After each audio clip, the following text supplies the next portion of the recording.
All right. What up, everyone watching this video? Shout out to Basketball Facts, right? Real funny dude and an educational dude, man, when it comes to basketball. Facts, I mean, that's his literal name. A really funny dude, man, really entertaining, and he's real educational as far as basketball stuff goes. Whenever it comes to Michael Jordan, or whenever he does these historical teams or players, man, I want to talk about how he's cooking KD, right? Now, I'm a Kevin Durant fan. For those who don't know, I've been liking KD, man. I've been a Kevin Durant fan ever since, I want to say, probably since 2013, man, But I think as the years goes on, I started to be a little bit unbiased, because one thing that I noticed about being a fan is that when you get too attached to a player, there's always going to be someone that's going to criticize your favorite player. And when that someone criticizes your favorite player,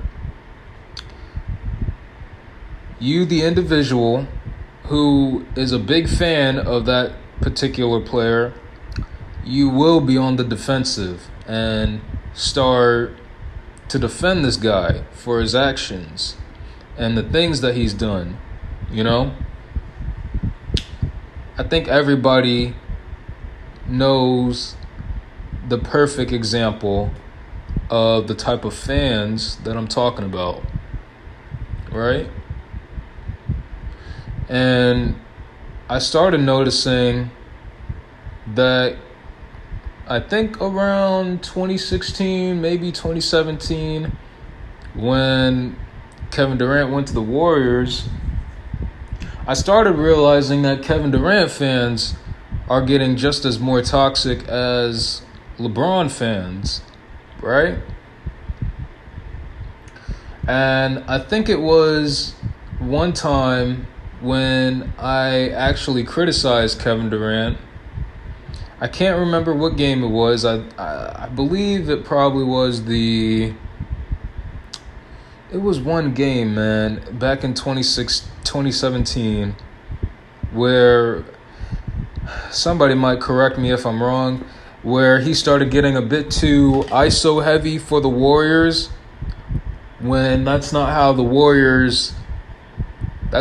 how the Warriors system goes. The Warriors, when they had Kevin Durant, it was all about ball movement and just how players move off ball, and for players to share the ball.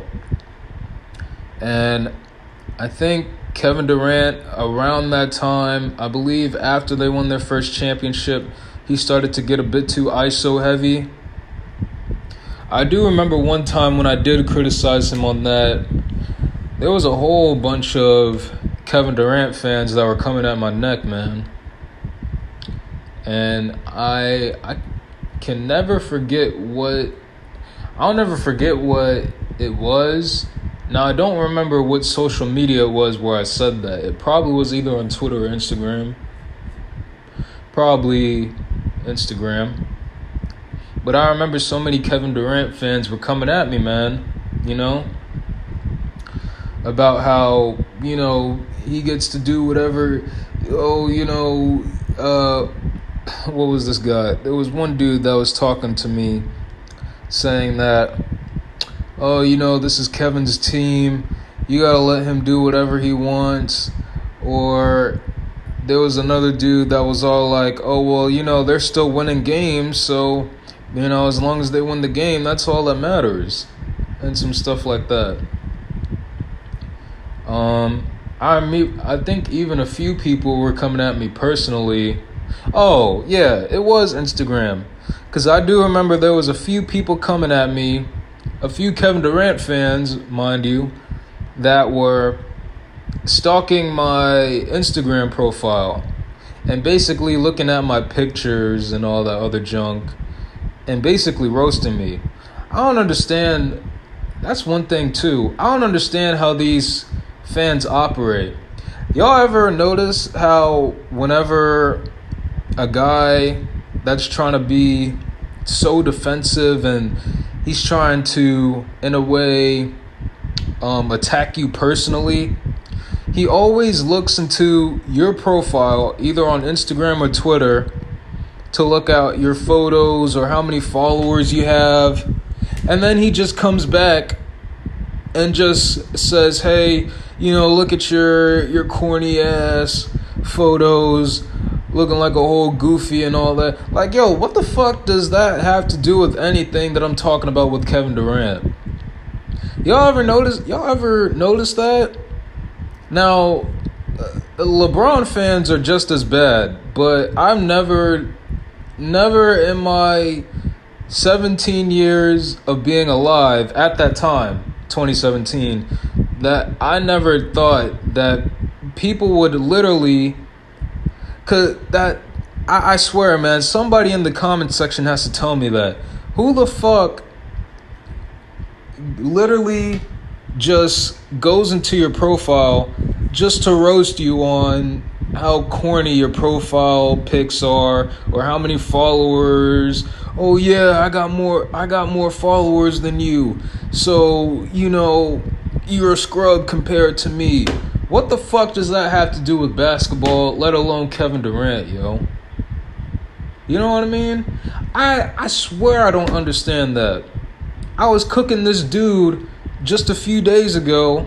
Now we're in 2023. I was just cooking this dude, few days ago, right? With the Jordan and the LeBron and Kobe debate, right? And bro, I was basically just cooking this dude. Yo, tell me why this dude literally just stalked my Instagram profile, and he was basically all like, nigga, who the fuck you think you is? Look at you with them 19 followers, and who the fuck has that corny ass dog tag as a chain? First off, that's not even a dog tag. I mean, you must be fucking blind to think it's a fucking dog tag that I'm wearing around my neck. I'm not even from the military. But he was basically just roasting me, right? All for talking about basketball. And I'm just like, now, I'm not gonna lie, I did troll his little ass.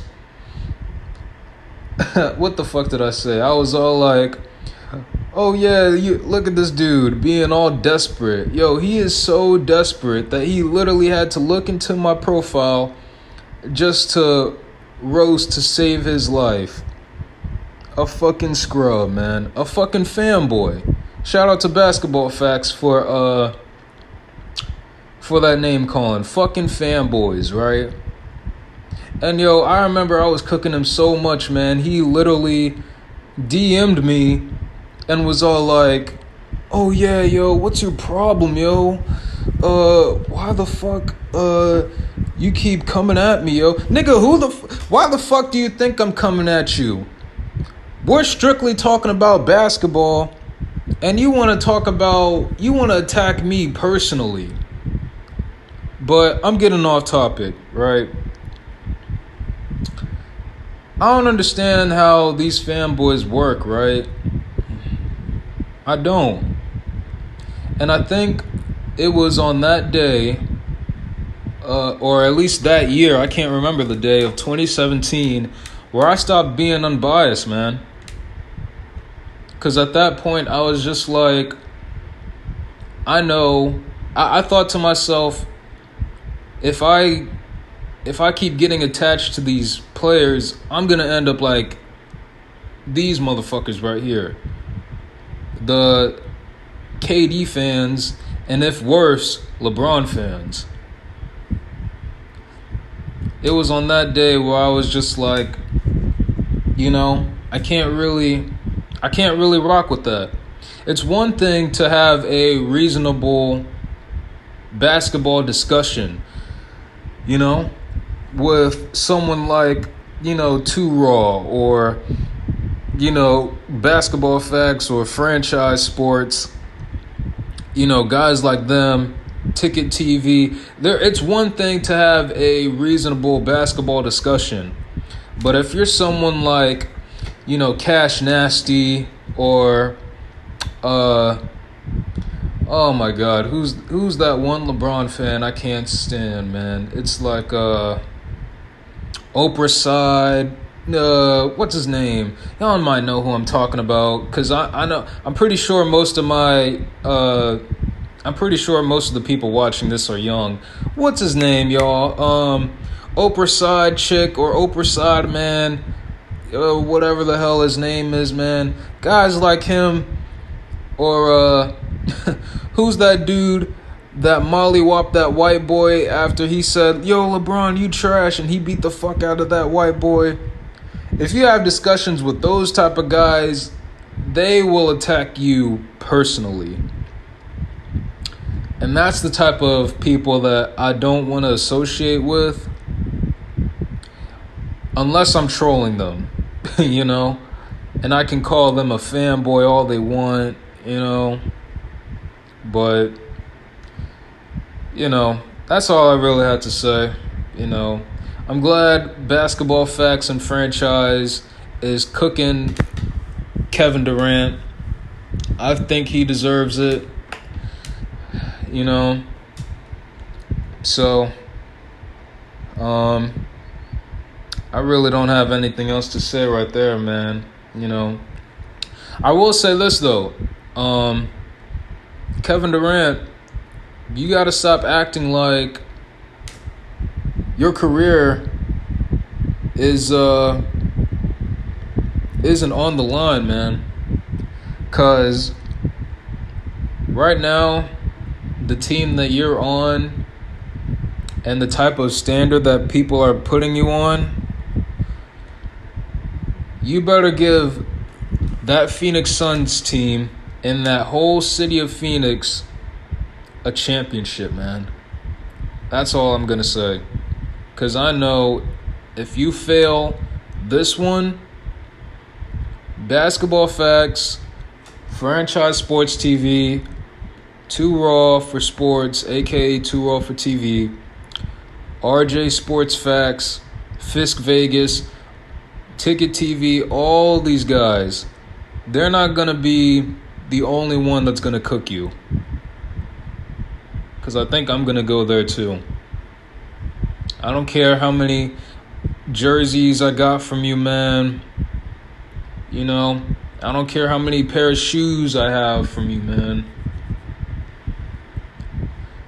To me, you are one of my favorite players, but I'm the type of fan where I want to have a different standard for you, You're at a point where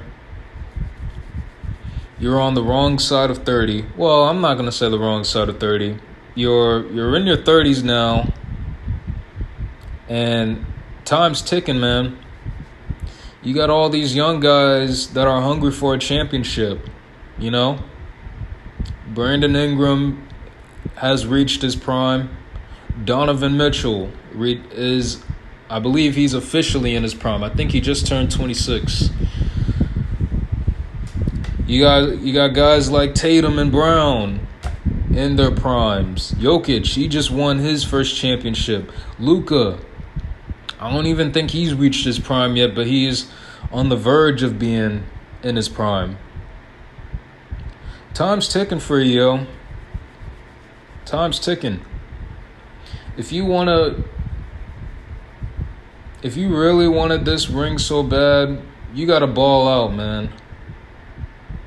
I mean, I really wish the best of luck for you, because I think out of anybody, I think other than James Harden and Chris Paul, and maybe Paul George,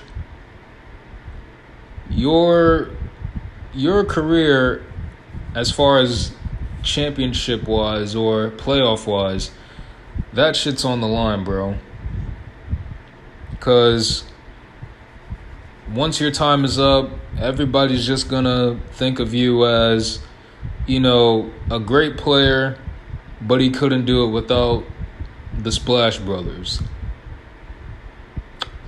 and Donkey Boy. According to franchise. Yeah. So, that's all I gotta say. I'm out.